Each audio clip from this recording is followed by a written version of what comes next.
Hello friends, এই দেখো আমাদের গ্রামটি খুবই ছোট্ট। এই দেখো এই গ্রামে খুবই লোক সংখ্যাও কম আছে। এই দেখো আমাদের গ্রামের মাঠে চারপাশটা শুধু পাট আর পাটে ভরা।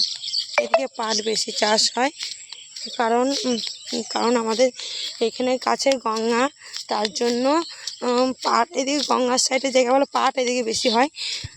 আমাদের বাড়ি থেকে 5 মিনিট যেতে লাগে। আর এই যে দেখা যাচ্ছে এই সোজা এই টিনের বাড়িটার পরে আমাদের বাড়ি। আর এসেছিলাম একটু ভাটায় ঘুরতে, আমাদের বাড়ির পিছনের ভাটা, ওই যে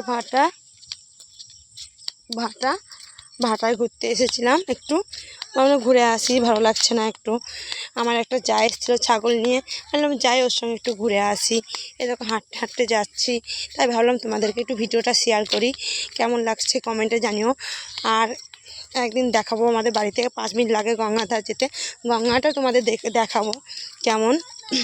আর সত্যি সত্যি আমরা এই গ্রামে বাস করি, খুবই ভালো লাগে। গ্রামের সৌন্দর্যটা খুবই সুন্দর। শহরের মানুষরা আমাদের শহরের মানুষরা খুব গ্রাম পছন্দ করে, গ্রামে আসলে ওরা যেতে চায় না। আর সত্যি গ্রামে থাকা মানে অনেক অনেক সুবিধা, সব কিছু দিক থেকে ভালো, সব কিছু পাওয়া যায়।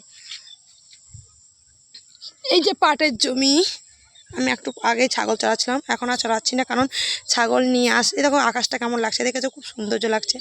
আর ছাগলটা নিয়ে বাড়ি চলে আসছি আমি তাড়াতাড়ি। এখন ছাগল নিয়ে এসেছিলাম মাঠে, কারণ খুব শিয়াল, আর শিয়াল একা তো লাগলে আমি একা ঠেকাতে পারবো না। চলে আসো না, বাড়ি আসো। এই যে আকাশটা, এই দিকের আকাশটা কেমন লাগছে দেখো, রোদের ছাটা পড়ছে বলে তাই। এই দেখো পাখিরা উড়ে যাচ্ছে, পাখিরা উঠছে। এই যে চারিদিকটাই আকাশটা কেমন লাগছে, খুব সৌন্দর্য লাগছে।